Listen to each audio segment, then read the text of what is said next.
Wagwan people, and welcome to this, the final episode in our astrophysics series, and today we are looking at dark matter. So dark matter could account to up to 7% of the mass of the universe, so a fair bit. Mass can be measured using luminosity. I don't know how, it just can. And we can also estimate mass using centripetal acceleration. And basically what we've noticed, if we look at luminosity, we should be moving much slower than we actually are, which means that there must be some non-luminous mass in our universe which allows us to rotate at the speed we do. So there must be some mass somewhere which we can't detect, and that is what we call dark matter.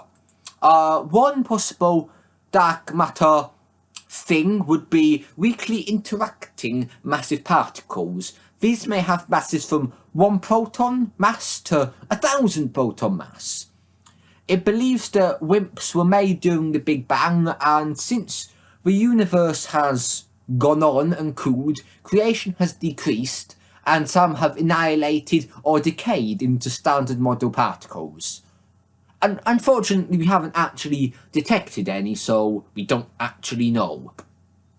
Another possible explanation for dark matter could be massive astrophysical compact halo objects. And that is just a bunch of different words which have been put together.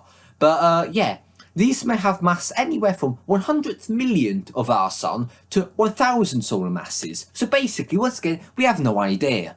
These could be comprised of brown dwarfs, neutron stars, and black holes, so basically the remnants of suns.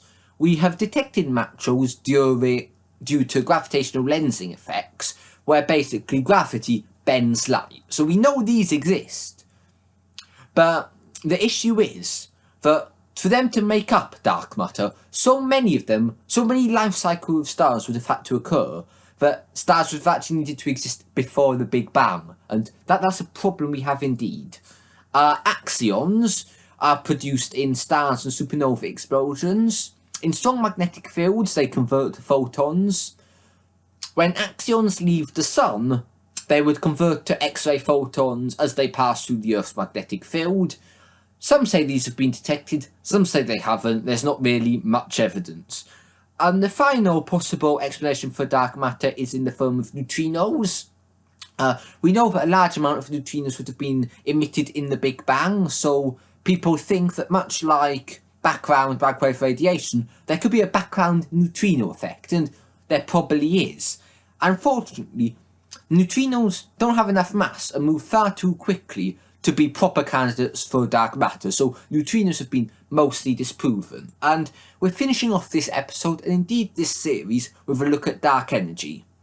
If we look at the rate of expansion of the universe, we can see that the rate of acceleration is increasing.